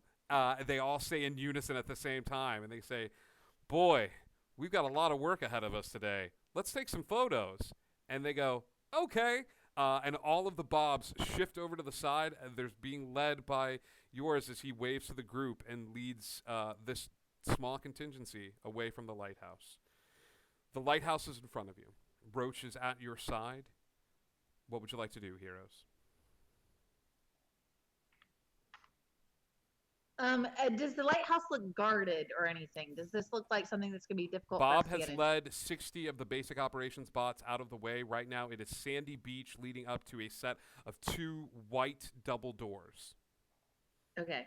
But we're not seeing like people in the windows or anything else like that. It looks like it's fairly clear and fairly open. And are there any openings other than those front 2 doors? Perception checks for everybody who's looking. William, make this check and then cut it in half, buddy. 8. Got it. 8. Turk. That was nat 20 plus 7. Heck 27. yes. Modded 20 for Kiara. Modded 20, Kiara. Cass. Nat 20 plus 3. Two nat 20s on perception checks. Save those for attacks, gang. I know. Well, it's the last one I'll have for the next week. Between Cass and Turk, you are somewhat, fully confident, not even somewhat, you are fully confident that the beach is devoid of any sort of tricks or traps or things of that sort. As you look down the beach and Bob is leading a contingency of the basic operations bots into the water. Guys, I know beaches. This beach is safe. Why don't we try to go all stealthy like? But I'll go first because I can talk a snail into a salt bath.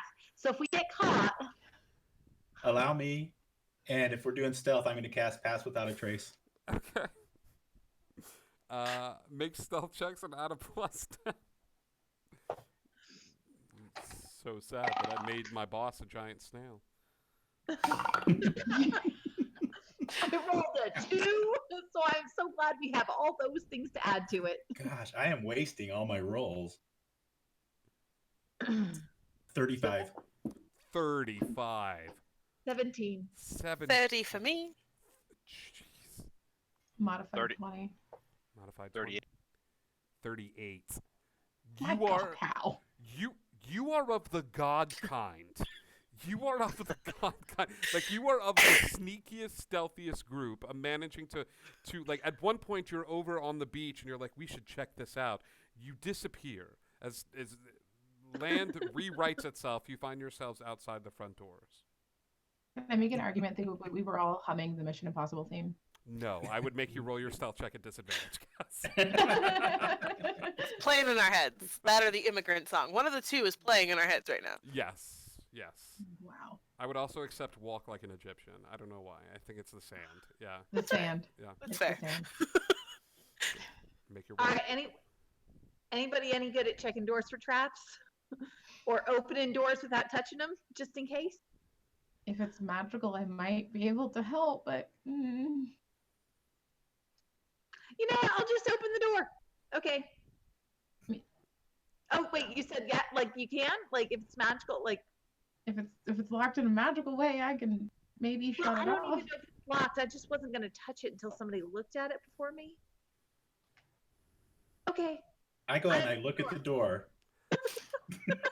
Armies of robots I have thrown at all of you. Armies of robots you have waded in without a second's thought. Yes, someone is in peril. We will wade in. Giant robots of immeasurable killing. Well, hang on a second. We don't know what the door is. If it's locked, should we knock? Is it polite? The door this is the big bad. You're going to get to the end, and it's going to be these lighthouse doors. And then you're going to be like, well, I just don't know what we should do. Giant dragons I have thrown at you. A hag, evil witches. Well, let's be gentle with the door. Maybe it's 2 days away from retirement, this door is. Turk, you walk to the door. Give me an investigation check. This is the group that made me. That's gonna be an 11. Man, the craftsmanship is good, buddy. Like, and I reach out and I open up the door. Yep, it's unlocked. It's just doors. It's just two doors leading into the White House. I take a peek inside. And then the mimic attacks. Yeah! And there's a gazebo inside. Surprise. Thank you. The classic D&D trope. The door. You walk inside the lighthouse. The lighthouse has a welcome desk. You see little brochures and things like that that talk about the history of the lighthouse. However, there's a plexiglass it's not even a door. It's I don't know if you've ever seen this. If you go and visit a historical site, occasionally they'll put a plexiglass like wall, so you could still look up and see the architecture, but you can't get past this plexiglass wall that's in front of the steps leading up. Like a partition? Like a partition. Thank you, Kiara. That's the word I'm looking for.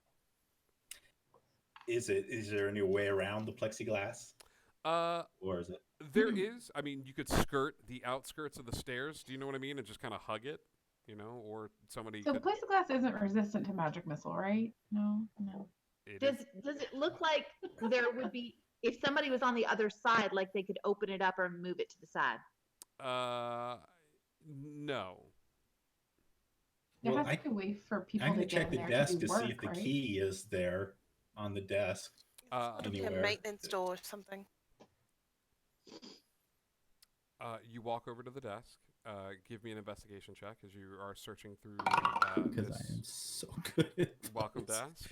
Yeah, I think that'll I'm be a do a the same 6. on the plexi wall, just to see if there was like a access door or A something. 6. You find a couple of old breath mints in that top drawer. You don't know. There's no expiration date on them. Cass, give me an investigation check as you're examining the plexiglass. Can I make a general perception to see if there's like another door somewhere or like a service entrance? Sure. Cass is absolutely mystified by plexiglass with a 3. This ancient technology is too much. That's a 21. Yeah. All right.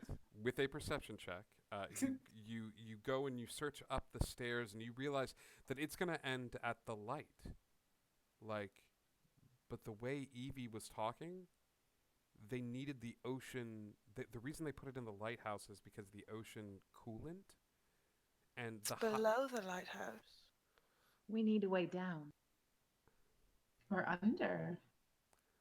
As with this knowledge, it's very easy to Turk be like, "There's nothing in this desk," and then Turk in anger like shoves the desk, and the desk goes backward, leading to a small trap door. And you're like, and you see Turk go, "There's something under the desk." Like, I kneel down and is there a way to open this trap door? there is. There's a small latch that you can Okay, open. this one time I'm not going to check for traps. I'm just going to open it and see what happens. As you open the latch on the door, your hand creeping ever slowly towards it, you reach the latch as the fire. No, it's fine. The latch opens the door. As it does, the speakers kick on. It's the faint hum of electricity. The speakers are producing the sound of electricity, or it's accompanied by the sound of electricity? It's white noise currently. The speakers in the lighthouse kick on. You realize it might be a welcome to the lighthouse. Like this tour is like, but you just hear them kick on. What does my eyeball see? The speakers have a faint orange glow to them, William. Well, say whatever you want to say. Do you want me to try to take out these speakers or the system or whatever? I can try. Let him say what he evilly wants to say. Okay. I mean, or not. Your choice. I thought she was pretty. Who? Don't. Did you think she was Do pretty, William? It was the whole flightiness of her personality that grated on me. Did you find it funny that she wore a crystal? Like that, do you think that's where the namesake came from? Don't do this. I didn't think it was possible to hate someone as much as I hate. I'm going to shoot a couple arrows at the speakers that I see. Perfect. Give me an attack roll. As you shatter one speaker.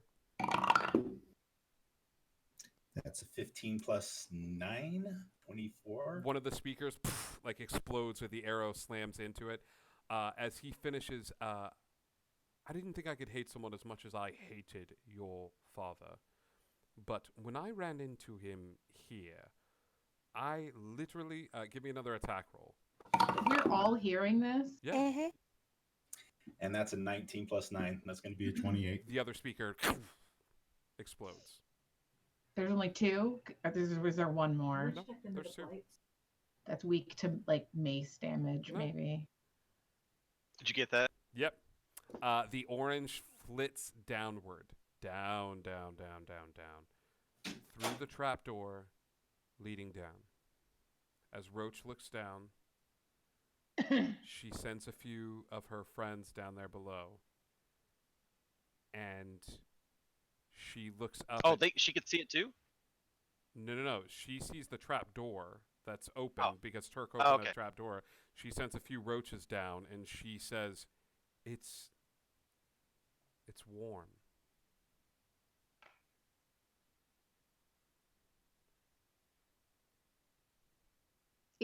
It's warm down there.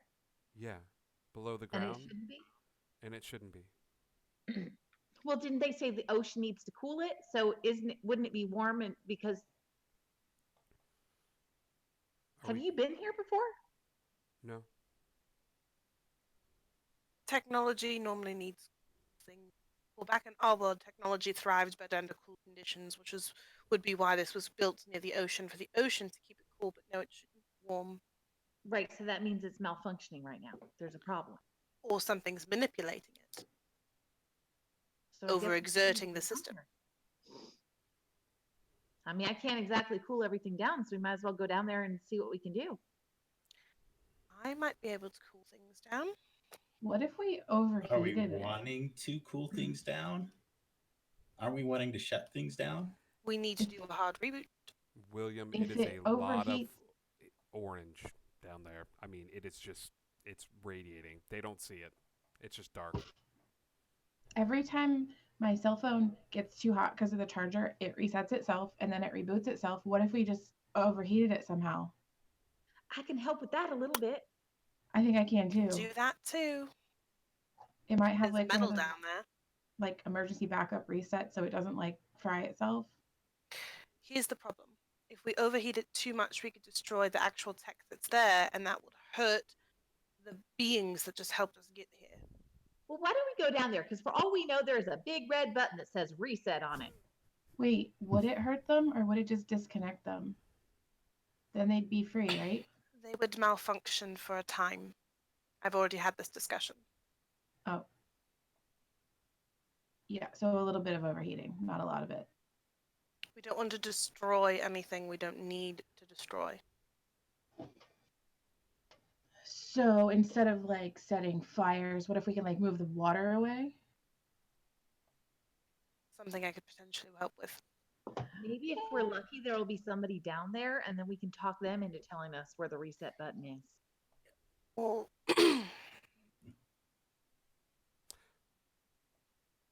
might as well go, right? No. We're still under. It's been less than 10 minutes, right? We're still under like super self. Sure.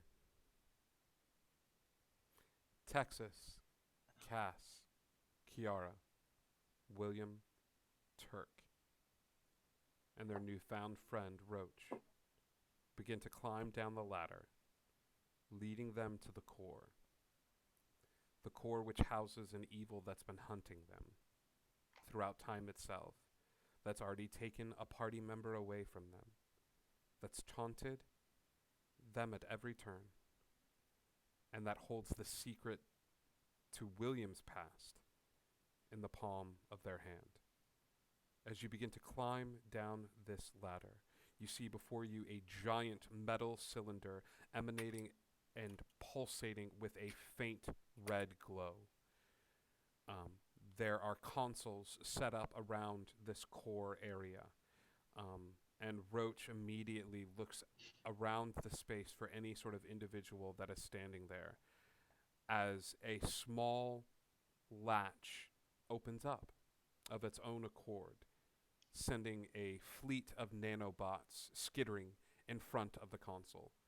the nanobots begin to form, the small swirling cloud, something you've seen before as you've made your way through the nest and the surrounding areas of Monterey. But what you have not seen is the cloud formulate into a humanoid figure, standing tall with broad shoulders, a swirling mass of nanobots that smiles at each and every one of you, a faint red glow that seems to push out from his face. But you, William, you see so much more than that. You see the face of the man that you have come here to kill, and an orange glow that seems to envelop the entirety of your group as he stands in front of the console that holds the reset button, looks at it, looks at each and every one of you, puts his hands up, and extends the nanobots outward towards your direction. And that is where we're going to end tonight's episode. Leading into the battle next week. We're going to bid a fond farewell to Turk. Thank you, everybody new that joined us tonight. We love you guys so much. Indigo Connect. We're actually, stay tuned. This is a huge community of D&D, and we want to share the love a little bit. So we are going to go find an awesome channel to go and raid and share a bit of love to. So Indigo Chameleon, do you have a suggestion for me? Yeah, I already texted it to you. All right. Thank you for texting it to me. But thank you guys so much for joining us. We love you guys so much, and we are so grateful to be able to tell this story with each and every one of you. Hey, we love you guys. Get lost. Bye.